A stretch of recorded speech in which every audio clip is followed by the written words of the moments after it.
So good evening, everyone. Thank you for joining us tonight for the webinar, How to Advocate for Resident Education and Wellbeing at Your Institution. I am Stella Hartono, a member of the Organizations of Resident Representative, or ORR, Advocacy Committee with the AAMC. So it is my pleasure tonight to introduce to you our four distinguished panelists who will lead the discussion on how to advocate for change at your institution. So Stephanie, if you can see the slide.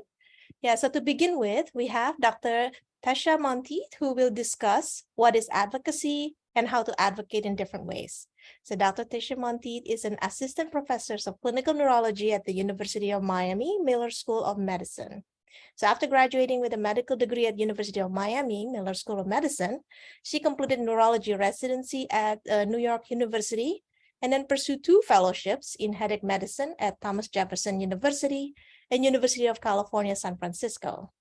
She is currently the chief of the headache division and director of headache fellowship, and she is a recipient of the American Academy of Neurology's Palatusi Advocacy Leadership Award and the American Headache Society's Wolf Award for her work in championing improved headache treatment and care through the development of headache centers of excellence within the United States Veterans Affairs System and the Department of Defense.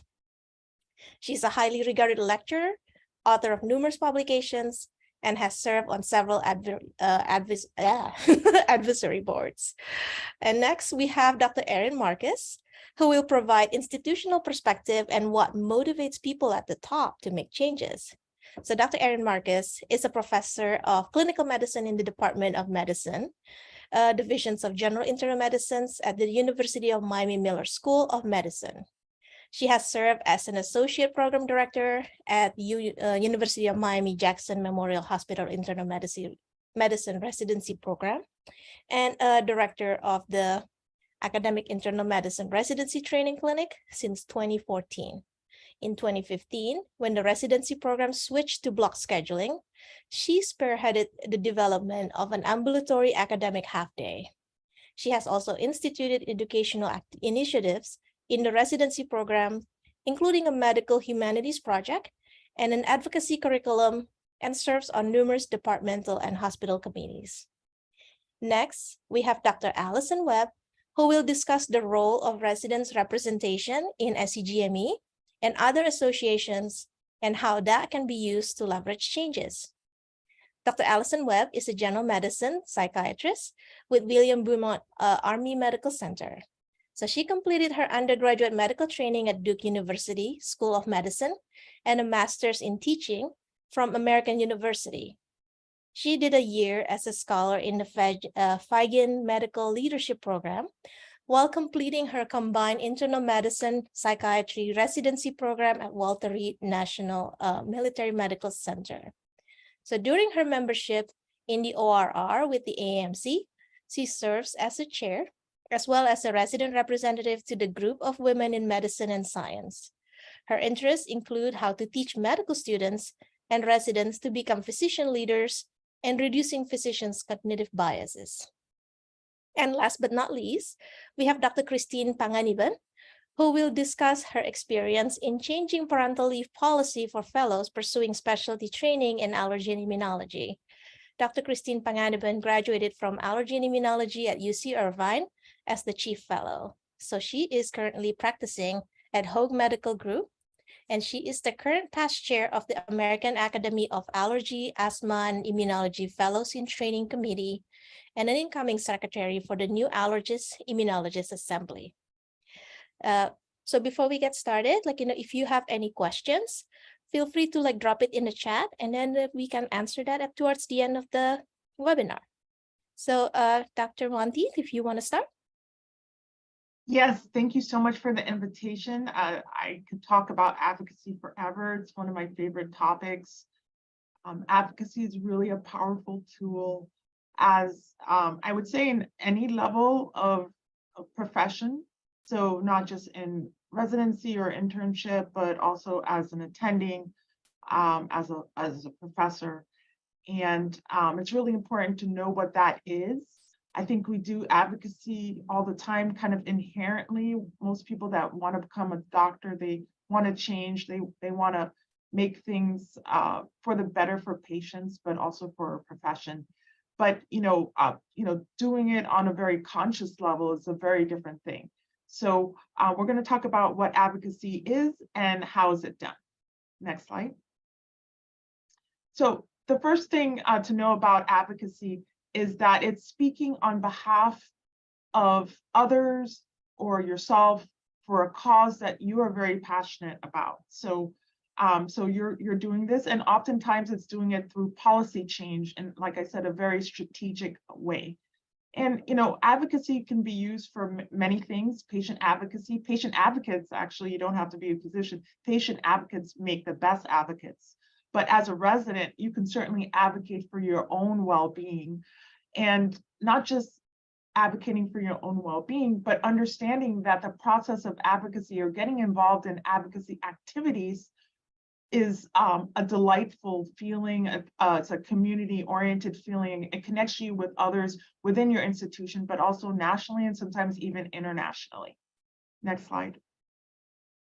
So, it is an interconnected cycle and there's been major changes in resident well-being through advocacy. But as I mentioned, advocacy can also bring about a lot of happiness and wellness in ways that you may have not taken for granted. So we want to talk about what those steps are to be a great advocate.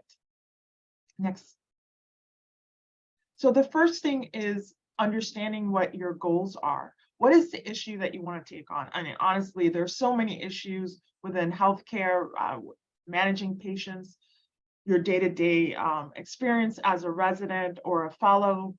And so understanding what that issue is, and maybe there's several issues. So understanding that there's probably a priority on what those issues are. And there may be some issues that may be a little bit more immediate, and there may be other issues that it might take a few years to enact, and it could be that you're benefiting people that come after you. So knowing what the issue and what you're passionate about is really, really important. Why you want this change, being able to verbalize that is very important. How you want to make those changes, who needs to be involved, at what level do you need to make that change? Is it a local issue that's only related to your residency program or the patients that you care for? Is it a more national problem or a statewide problem? So it's really important. You may have it all in your head, but it's really important to try and pen that out. Next slide. And so who's going to be affected by that change? Is it just a group of people? Is it a multiple residency program, surgery, medicine, pediatrics? What are the objectives of this goal? So there may be just one objective, but it's really important to try and piece that out, because if you don't come in with an objective or a goal, then it's really hard to have a win. And then who are the stakeholders? Who can you partner with?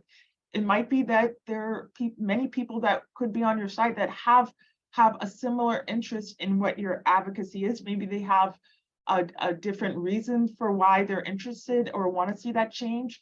So, but knowing who your stakeholders are really important, because there is power in numbers. And you have to do some research. You have to read about what the current situation is. What are the current policies? What were the policies before the current policies? You may need to know a little bit about law if you're going to advocate on that level, on legislation, on rules. How are rules developed? So all these are processes that are really important to understand when you're thinking about mapping out your advocacy goal. Next slide. And then putting your advocacy objectives into action. That's really important to do, and what work needs to be done to get that done. So, in some cases, as I mentioned, you're going to reach out to other colleagues, maybe other colleagues in other societies, gather listservs, social media, for example. Maybe you're setting up an appointment with key people that you really need to communicate with. Maybe you want to start a survey to assess whether this is a more widespread problem than you initially anticipated. So to be able to sort out what actions you need to take, mapping this out. And again, not everything needs to be done at the same time. And then you may want to, an example is you may develop some kind of brief, so that you have some data or facts, maybe it's a patient case that really helps sway opinions. And that's usually very also helpful when communicating to legislators or other administrators. Next slide. And so mapping out your goals, as I mentioned, and understanding that a lot of advocacy takes time. It takes sometimes some resources. And so it's a stepwise process to be able to break this out and allocate these steps with your various stakeholders is really going to be a really important part of creating this initiative. Next. So SMART goals are important. They can be used for multiple things. It's really helpful to think about advocacy planning in terms of SMART goals. And so being as specific as possible. Sometimes we have so many ideas in our head of so many things that we want to change, but the more you're able to really kind of put it in a certain detail, the more people can kind of process it themselves. And then measurable. So, how scalable is this problem? And so being able to quantify this or even the impact of this problem, whether it's your own wellness, other wellness, or something related to patients or what you're doing. And then being able to assess what is achievable and when will it be achievable. So what's achievable, what's relevant, does this matter? Does this aspect matter? And, being able to tie it to other goals might be very important. And then time bound, understanding that there's a time for everything and planning this out in a timeline. And it's okay to reassess and to say, you know what, this is taking longer than I thought it will. I thought 4 months, but maybe I really need 18 months for this. And so these are SMART goals that are valuable to really any effective action planning. Next. And so I want to acknowledge the American Academy of Neurology for training me in the Palatucci Advocacy Leadership Program. It was through this program that I developed a lot of advocacy skills that I'm really able to use today in my kind of really day-to-day experience. Thank you so much for listening.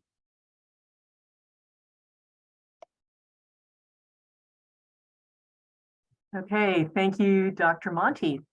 I was asked to speak because I am involved in the advocacy course with Dr. Monteith at the University of Miami. But as we had our meeting prior to this, I realized that rather than talk about the advocacy course and what we are trying to teach our residents necessarily in that, I wanted to focus this more on how perhaps trying to give advice on how to affect change at an institution. And I have worked as a general internist and a faculty member at a large inner city hospital for more than 20 years. And I have seen significant change and significant improvement in the residency experience, particularly in the last 10 years when we switched to block scheduling. And so I thought I would try to focus on that since this is about resident wellness. I think our residents' level of wellness is just historically, having a more of a historical view is significantly better than it was 20 years ago, for example. And I've seen how that was brought about. So if I could please have the next slide. So less than a decade ago, we switched over to a block schedule. And this had been talked about for many years, but there tends to be inertia in a large institution, in any large institution. And it took a new program director to come in and to really push this through. And so before this preparation for this meeting, I asked my colleague, who was the program director, sort of talked to her about this. I talked to her about this meeting and asked her what I could say to people about how to bring this about. And she really suggested the work of a Harvard business professor named John Cotter, who has written about leading change more in corporations, but I think it's very relevant for large hospitals or large programs where there may tend to be inertia. I think our natural tendency is it's the way it's always been done. Perhaps if it's not broke, don't fix it. But sometimes things do need fixing. So I did a little reading on with Dr. Cotter's materials. And there is sort of an 8-step approach that he has advocated for. So the very first one is to establish a sense of urgency. Why does this need to be done now or ASAP? Why can this not, wait until a couple years from now? Or why is it maybe not so important? You're trying to get buy-in from people who will allow you to make change. And he said, you really got to get needed cooperation. And if the people that you want to make this change don't feel that it's urgent, it's not going to get done. You've got to be able to convince people. Now, what worked for us in our institution? One was, the ACGME protocols and rules, which I know Allison is going to talk about that. But one of the ways that they evaluate residency programs is service over education. And our institution was having issues with this. Residents were feeling that the institution was valuing service over education. A disproportionate number of residents were feeling that way. And our new program director was able to come in and say, with this information, with this data, she was able to say to the people at the top, the administrators, the hospital, the medical school, look, we have to make this change. This is the way it's going. It also helped that we were not the first people to we did not invent the block schedule, for example. But she was also able to affect significant change in our clinic, which used to be a very difficult experience for our residents, and now is really one of the top experiences for them, because they are able to focus on their learning a little bit more in the clinic. So that's one thing. Creating the guiding coalition is another, which is when I would say in the instance perhaps of a residency and of a hospital is to collaborate with trusted colleagues and get buy-in from people in positions of power. Okay, so that could be hospital administrator, could be department chair, etc. And you have to go in prepared. You have to be able to show why this is important and to have a plan and try to anticipate what concerns might be so that you can address that. This also gets into developing a vision and a strategy, not just complaining, but having a plan, looking at what other institutions are doing, and always thinking about the to be fair question, right? So to be fair, there are going to be some difficulties. What are those potential difficulties? What are those potential arguments that people may make against this? And what might your response be? Okay, and trying to work with people on that. You may not get the exact change that you want, but at least it may be a change, right? This is a compromise, okay?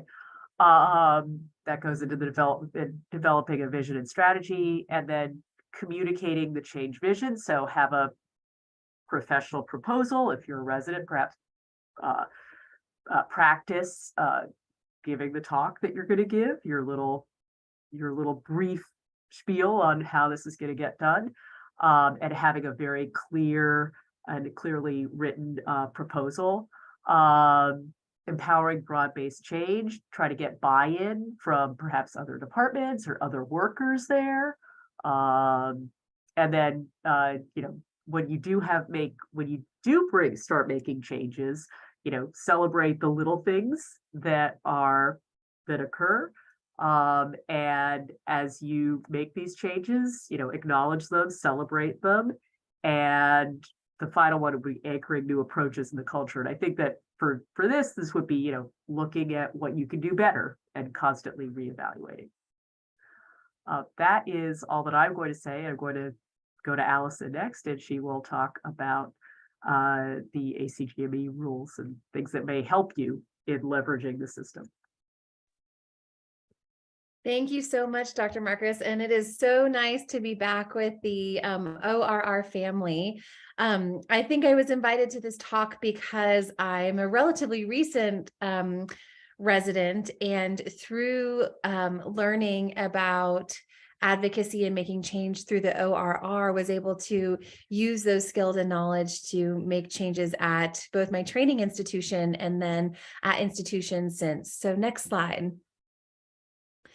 So what I'm going to teach you about today are some of the tangible tools and basically regulations and procedures that you can use in order to impact change specifically related to well-being at your institution.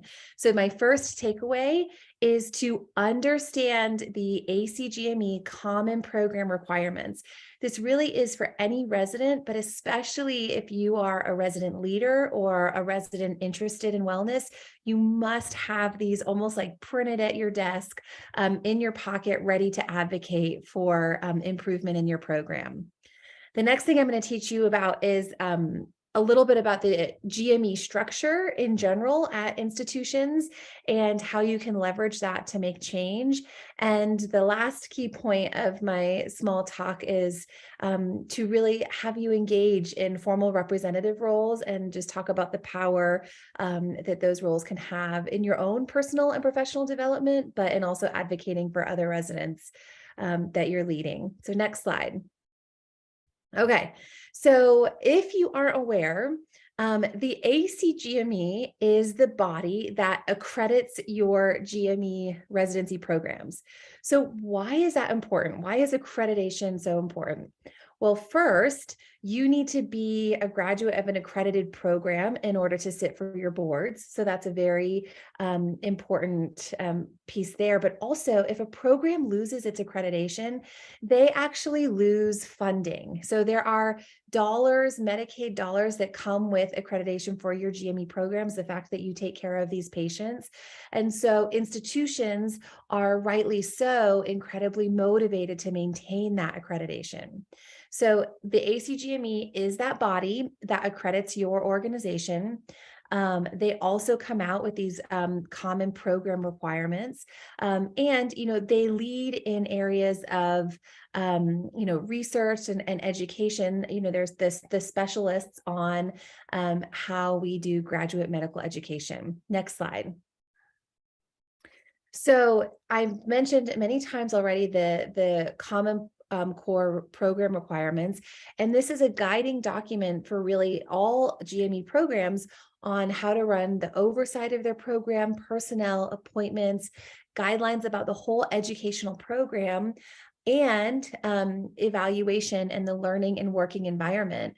Those portions that you see there in the table of contents specific to well-being were actually relatively recent additions, and you can go to this website and actually download a commented version of the Common Core Program requirements, and it will give you rationale and background for some of these decisions. But another plug for the ORR is that a couple years ago, our group of residents, was heavily involved in providing feedback to the ACGME on some of these core program requirements. We even provided some edits specifically related to some of these well-being portions in the Common Core Program requirements. Next slide. So what are some examples of things that this document governs? Everything related to duty hours. So this is where the 80-hour work week is outlined. Items such as, fatigue management and mitigation, call hours and restrictions. It outlines what type of supervision that residents should get and what type of settings. When we were preparing for this talk, one of the issue that came up was a resident was wondering how to advocate for improved supervision. Well, step number one is, looking at what is expected of your program. We've talked about how you can find in this document guidelines on well-being. This is a quote from the document itself. Residents and faculty members are at risk for burnout and depression. Programs have the same responsibility to address well-being as other aspects of resident competence. So you can see how this really elevated well-being as a primary focus of GME training. And you should rely on this if you are trying to improve or make changes related to well-being at your institution. Other even small things that I've found programs even now don't necessarily always comply with, things like residents must have access to food while on duty. They must have access to lactation rooms with refrigeration at safe distances to patient care. So this truly is, if you're seeing a problem that you want to address to improve resident well-being, look to this document first to see if there is guidance on what is expected. Next slide. Okay, so if you are having an issue in your institution, what is the structure for you to kind of seek support in? I'm in the military, so I talk chain of command. This is just a Bay Health, a generic kind of org structure that I found, but I think that it displayed that GME structure really appropriately. So most residents are extremely familiar with their APDs or their program directors, maybe even their chief residents as kind of their first point of contact to managing the program. Above that, if you're having issues with the program, the next level to take is to the designated institutional officer. Even in the common program requirements, it designates what roles and what jobs these individuals need to perform. The DIO, or the designated institutional officer, oversees the Graduate Medical Education Committee, GMEC. GMEC must have resident representation. I highly recommend, if you are a resident leader, to see if you can sit on your GMEC committee as a resident representative, because that will give you a view over almost everything that's happening across GME at your institution. So this is an example of some of the subcommittees that are run under GMEC. The clinical learning environment, education and research. GMEC is the body that will approve hiring all of your program directors. They approve complement increases. They have subcommittees that are responsible for oversight of the probations committee. So all of these teams and committees of people are stakeholders that, if you have a specific issue that you can't get solved at one level, utilize some of these other individuals as stakeholders to support you. Institutions also have ombudsmen who are typically local to the institution and provide a space for concerns or complaints as well. The ACGME does clinical learning environment review visits. And if any of you residents have ever participated in that, typically they interview residents. What is the learning environment like? Is it supportive of wellness? They have a number of questions, and they will give feedback and reports to that designated institutional officer and the GMEC committee on some of their findings. I think every resident is familiar with the ACGME survey that assesses programs every year. You know, I, as a resident, and something that I still hear is that residents sometimes feel they can't be transparent in these surveys out of fear of threatening the accreditation of their program. I think one thing that we saw in Dr. Marcus's talk is that any issues in this survey, those do create and can create kind of an immediate, urgent need for the program to respond to resident concerns. So what I would say is something I've always counseled, you know, my residents when I've been in leadership roles is always answer these these surveys honestly. And, ultimately the goal is to have be able to have healthy conversations even outside of the survey about resident concerns, and that the program would be responsive to those concerns. ACGME itself also has some reporting options through their website. If there are significant concerns, you can contact the ACGME directly, and the ACGME also has their own ombudsman. Next slide. Okay, so now if I haven't given plugs already, I want to give some plugs for becoming a formal representative in really any organization. The possibilities are endless. So that includes your local organization, such as being a representative to your GMET committee. The ACGME has their own resident council that the residents can get involved with. And then many of you are probably aware of the Organization of Resident Representatives. Each specialty typically has resident representative to their specialty organizations. And so that's another area if you're interested specifically in leading around wellness in your specialty. And I think we'll hear an avenue from how someone led through that venue from our next speaker as well. Next slide. So that's what I have. Thank you so much for letting me speak, team. That was wonderful. All of the speakers today are phenomenal. So it's such an honor to be a part of this. And I just wanted to make mention, I was a part of the ORR, so also a huge honor to be here today. So I'm Dr. Christine Panganiban, and I'm an allergist and immunologist. I practice for like a large group in Orange County called HOAG.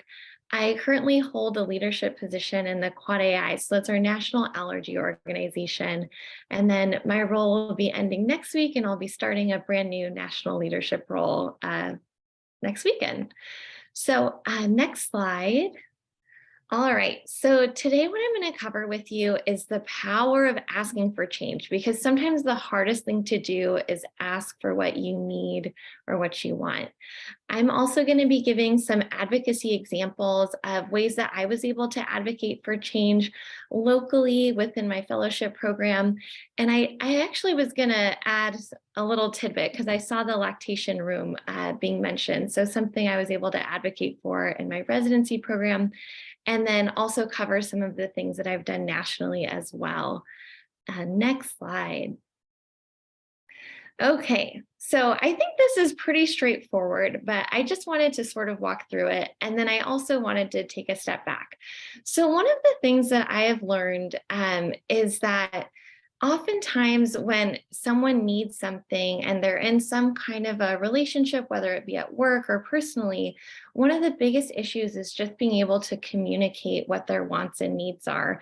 Because when we communicate them, it gives the other person the opportunity to change. So, so basically the first step, which has already been highlighted, is really ask for what you want. So make your needs known. Try not to wait until you're going to graduate to let your program director or your attendings know what you need as far as like education or wellness. So ask for what you need. Obviously, if they say yes, celebrate, take advantage. If they say no, then take a step back and think, what is really like at the heart of the issue? Like, are you asking succinctly for what you need, or is there perhaps another way to get what you want, but down a different avenue?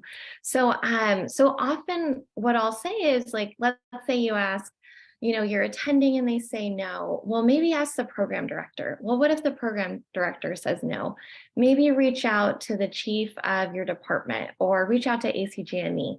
Like generally there's someone above them who can help you and who wants to help you. And sometimes the first person you ask, it's they disagree with what you're asking for, but they might not have the power to make that change happen. All right, next slide. Okay, so local advocacy examples. So I didn't have a slide on this, but I'm going to touch on it because it was mentioned earlier and I saw something in the chat. So when I was in residency, I had my first son. It was, you know, such a cutie. And one of the things that I kind of stumbled along with was having a lactation room where I could, one, get my work done, and two, not have to run around the hospital and waste a bunch of time. And so, so I stumbled along and finally came across an attending who was like, wait, what are you doing? Why are you spending all this time like going back and forth? The lactation room doesn't have a refrigerator. And, I couldn't write notes while I was there. So I basically utilized my advocate, which was that attending, and then brought this back to the attention of my program director. And because of that extra support, we were able to convert one of the call rooms into a lactation room during certain hours. So they bought a refrigerator with a lock and were able to make that happen. So I saw in the chat someone was struggling with that. And so I just really encourage you to, maybe reach out and find out if there's some other people you can get to support you and stand behind you to get you what you need. Okay, so next slide. All right, so one of the things that I noticed in my fellowship curriculum is that we had so many lectures, but at the end of the day, we needed to pass our boards, and there are a lot of great resources out there. And so what I asked our program director was, hey, why don't we integrate some of these resources into our lectures so that way we need to know to pass the boards? Because at the end of the day, as much as we need to know all the day-to-day clinical stuff, we all on a national level have to hit a certain benchmark. So next slide. So basically what the program director told me is a partial yes. They said, okay, we'll take some of those board review videos, we'll swap out some of the lectures, so we'll integrate that in there. And then I also had brought up, hey, like these are some of the topics that we need a little bit more information on. So they were able to integrate some of those special requests, hot topic lectures in.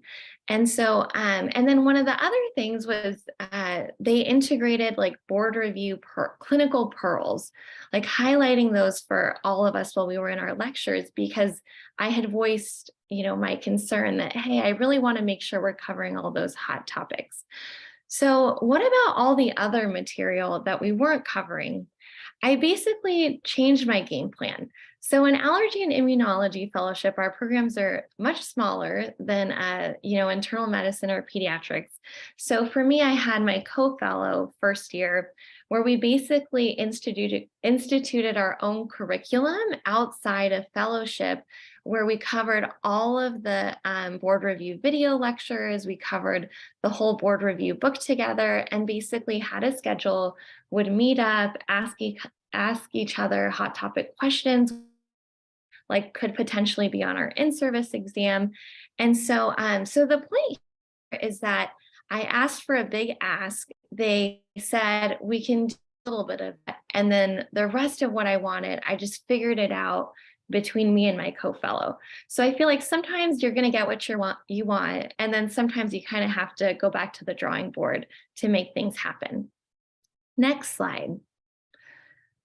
Okay, so one of my initiatives in my national leadership role, and also initiatives for my fellowship program, was we've got to boost our wellness, because at the end of the day, we're all physicians and that's fabulous, but we're people. And so, and for us at our program, we basically had 1 or 2 lectures every single day. And I think there was just a little bit of a sense of burnout. And so I, again, approached my program director and I was like, hey, how about a beach day? How about instead of, lectures, every Wednesday, why don't we convert some of those into like feedback Wednesdays? We'll go on a walk, hit up Jamba Juice, have a great time. And so obviously we couldn't get rid of all the lectures, but we were able to integrate like a birthday party beach bash. So we did a lecture, and then, our PD and the fellows all went out to the beach and had a blast. And then we would at least like about once a month go to Jamba Juice to have some fun. So I feel like if you guys are feeling burnout, if you're feeling like you need a little something to boost the mood, ask, and you might be surprised, because attendings are people too, and sometimes they need a little wellness boost as well. All right, next slide. All right, so national advocacy. So I touched on briefly how I've been really, blessed and fortunate to have these leadership positions. And one of the big highlights that we were able to do was basically change the parental leave policy on a national level through the American Board of Allergy and Immunology. Next slide. Okay. I don't, do you mind fast forwarding to the next slide really quick? Okay. All right. So let's go back. So I'll touch on the, can you please go back one slide? Oh, thank you so much. So I'll go back to the parental leave policy in just a minute. But basically, in my leadership role, there were a few initiatives that I had going in. And one of them was when I applied for this position, I had no idea what they did. And so I really wanted to make sure that when people looked us up or, we're trying to figure out what our national organization had to offer for fellows, there was just more visibility. And so I was able to advocate to get an Instagram page. And I'm not exactly the most adept at all of that, but because I was able to advocate and lobby for it, we were able to recruit some fabulous people to make this a reality. And so Stella, I highlighted here because she was our social media liaison and is now the vice chair, incoming chair for the program. And she's one of some of the people that was able to make this change happen. So I pulled out some of the images for some of the things that we did. So on the far right, you can see that we have like a lot of opportunities that are being posted there. So like educational opportunities.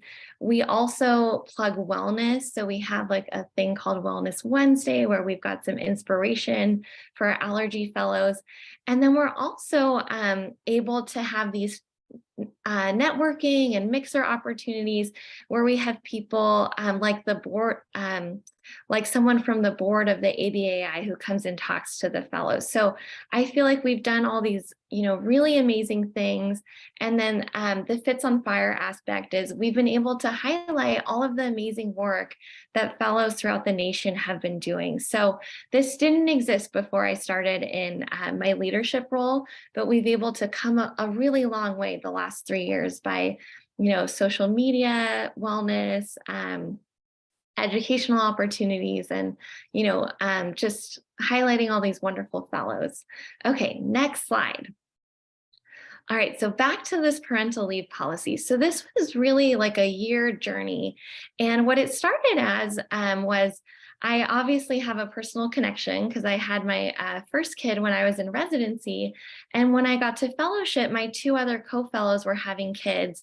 And there's the ABMS, so the American Board of Medical Specialty, which basically says like all residents should have 6 weeks postpartum or post becoming a parent off. So that way they can, transition and, have a more healthy newborn period, let's say. And then also at UCI where I was, we had a union that also had advocated for this and had made that happen. But both of my co-fellows weren't able to take advantage because our board didn't have that policy in place. And so it just, felt very unfair on a certain level. And it felt very personal because these were some of my good friends. So what we did was we used my national leadership position to reach out to fellows across the country and really find out what was going on the ground level. And we realized this was a major issue for a lot of people. And so, step 2, once you find out this is an issue, is you've really got to figure out what the national policies are on a government level, on a resident level. What are the policies for different programs? So it took a lot of groundwork, but eventually we were able to find all that stuff out. And initially it started as like a multiple page, essay about what was going on, all the research, articles, policies. And I kind of hit a wall with our supervisor because he was like, no one's going to read this. This is kind of ridiculous. And so I was a little disheartened. But I took a step back, and then on the top right of this slide, you'll see a 1-page letter. So that was our end product of what we put together that was very succinct and to the point, asking for what we needed. And then we just escalated that within our national organization to be reviewed by the program directors. And then we have the board, which is like the president and the secretary, et cetera, who signed off on it as well. And then with all of that support behind us, we went to the ABAI and were able to make that change. So I'm just a regular person like all of you. And I was able to make this happen. And so all of you can make this happen too. And in this picture, there's our husbands and kids, and our families have grown since then. But these are the people behind that policy change. Okay, next slide. So the last point I just wanted to leave all of you with is that please, please, please advocate for your mental health, for your well-being, because we're physicians, but we are multifaceted people.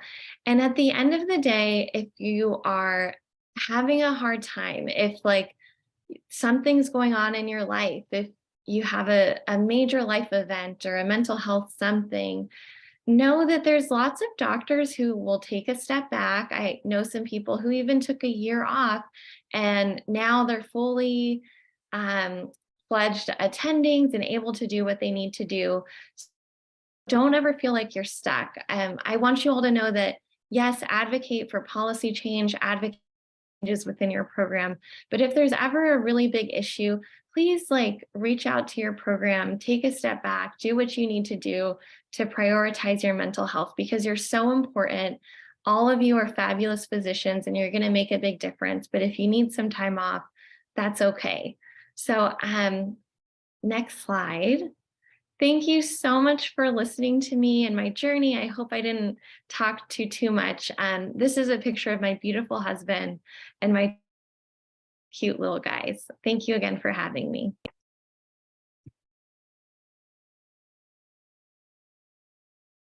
Well, thank you for all the speakers. So I think now we have about 10 more minutes where we can do some questions and answers. Yeah, feel free to unmute yourselves if you have a question.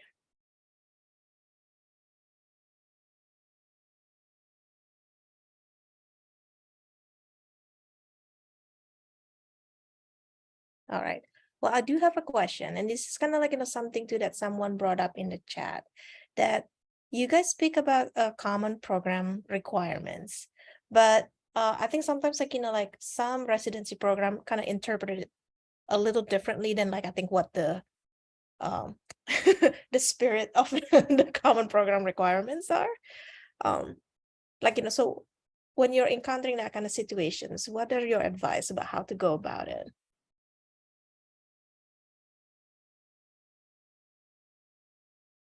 Allison, can you address that? Sure, I can. People who mentioned it, I think. Sure, yeah. I mean, so I would recommend then utilizing that kind of chain of command and elevating the question, hey, I'm trying to understand the spirit of this common program requirements. Can you help provide some clarity? Whether that's the DIO or even in that situation, outside of the institution toward the ACGME. I think another potential way to deal with that would be to gather data from how many residents are, in the example that was in the chat, like the interpretation of lactation room, how many residents actually feel that they really do need a sink, in the lactation room and the refrigeration. So getting more data to back up that clause or back up that argument. And then I think the other perspective is, I think that most leaders genuinely want to do good things, and they might be balancing other demands, and so really explaining the perspective. Maybe they don't know what it's like to wash pump parts, and try to keep a clean place for milk. So kind of describing that personal experience, but then also understand, why are they limiting that access? Is it a space issue? Is it a money issue? Because then that also helps identify for you what other stakeholders do you need to engage? Do you need to go to the space committee of the hospital? Or whatever your space committee is called? Do you need to like, hey, I did the groundwork. This is the place where like the office I think we need. And I already found a way that this, can work, maybe offering them a solution that they haven't thought about would be another way. So those are some strategies I think to deal with that issue. And then is it okay if I add a little something too?